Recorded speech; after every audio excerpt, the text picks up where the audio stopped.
औरंगजेब की सेना ने 2 अगस्त 1680 को मालवा का सुप्रसिद्ध सोमेश्वर मंदिर नष्ट कर दिया।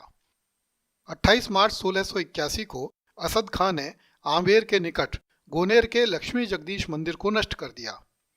गोनेर को उस काल में राजपूताने का वृंदावन कहा जाता था। यहाँ मध्यकालीन 11 मंदिर थे जिन्हें औरंगजेब की सेनाओं ने क्षति पहुंचाई। जब औरंगजेब द्वारा मंदिरों एवं मूर्तियों को नष्ट करने का काम आरंभ किया गया तो दक्षिण में नियुक्त अनेक राजपूत राजाओं ने देव प्रतिमाओं को बचाने के प्रयास आरंभ किए। इनमें बीकानेर नरेश अनूप सिंह तथा आमेर नरेश मिर्जा राजा जय सिंह के नाम सबसे ऊपर हैं। महाराजा अनूप सिंह ने अष्टधातु की बहुत सी मूर्तियों की रक्षा की तथा उन्हें दक्षिण से निकालकर अपने राज्य में स्थित बीकानेर दुर्ग में भिजवा दिया। इन मूर्तियों के लिए बीकानेर में 33 करोड़ देवी देवताओं का मंदिर बनाया गया। ईस्वी 1689 में दक्षिण के मोर्चे पर ही महाराजा अनूप सिंह का निधन हुआ। महाराजा द्वारा नष्ट होने से बचाई गई मूर्तियां आज भी बीकानेर में देखी जा सकती हैं और ये समूचे भारत की अमूल्य निधि हैं। ईस्वी 1693 में औरंगजेब ने गुजरात के वडनगर में स्थित हितेश्वर मंदिर को तोड़ने के आदेश दिए। उसके आदेशों से उत्तर प्रदेश में स्थित सोरों के सीताराम मंदिर को भग्न किया गया।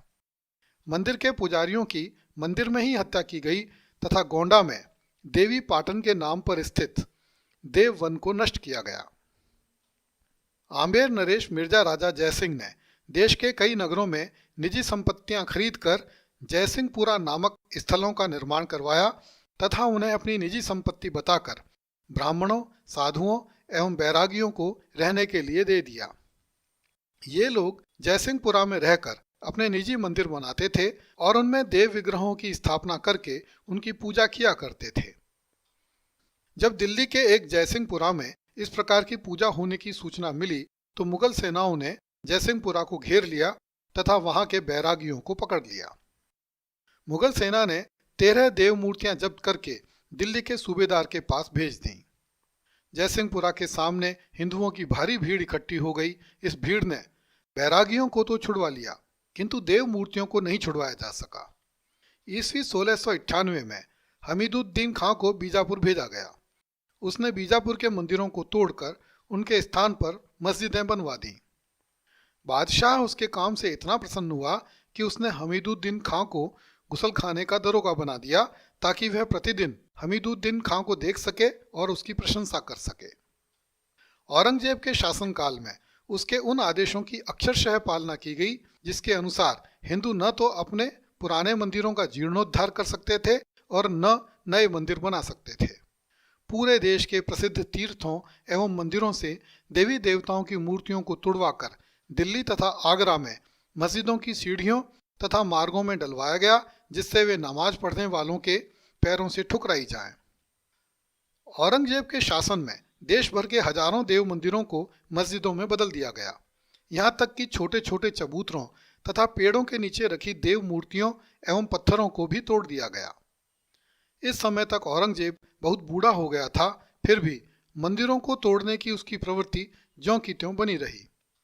1 जनवरी 1705 को उसने मोहम्मद खलील और बेलदारों के दरोगा खिदमत राय को आदेश दिया महाराष्ट्र में पंढरपुर के विठोबा मंदिर को तोड़ डाला जाए तथा कसाईयों को बुलाकर वहां गायें कटवाई जाए। यह मंदिर बहुत पुराना और प्रतिष्ठित था एवं इसका उल्लेख स्कंद पुराण में प्रमुख तीर्थ के रूप में किया गया था। जैसे ही हिंदुओं को औरंगजेब के इस भयावह आदेश की जानकारी मिली, उन्होंने विठोबा तथा रुक्मणी की प्रतिमाओं को मंदिर से हटाकर जंगलों में छिपा दिया। मुगल सैनिकों ने मंदिर में गायों को लाकर उनकी हत्या करवाई तथा मंदिर को ढा दिया। औरंगजेब की मृत्यु के बाद हिंदुओं ने इस मंदिर को पुनः बनाया जिसमें वही प्राचीन प्रतिमाएं पुनः स्थापित की गईं।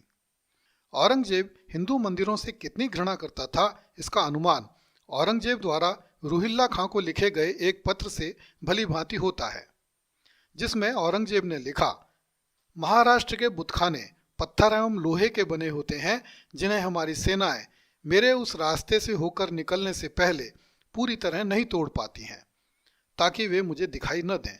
इसलिए जब मैं वहां से होकर निकल जाऊं तब मंदिर के ध्वंसावशेषों को और अधिक बेलदार लगाकर उन्हें फुर्सत से पूरी तरह तोड़ा जाए। इस कार्य में ऐसे दरोगा को लगाया जाए जो पूरी तरह से कट्टर हो और वह बुतखानों को तोड़ने के बाद उनकी नींवों को भी उखाड़ फेंके। अगली कड़ी में देखिए, शिवाजी ने औरंगजेब की सेना को पहाड़ों में कैद कर लिया।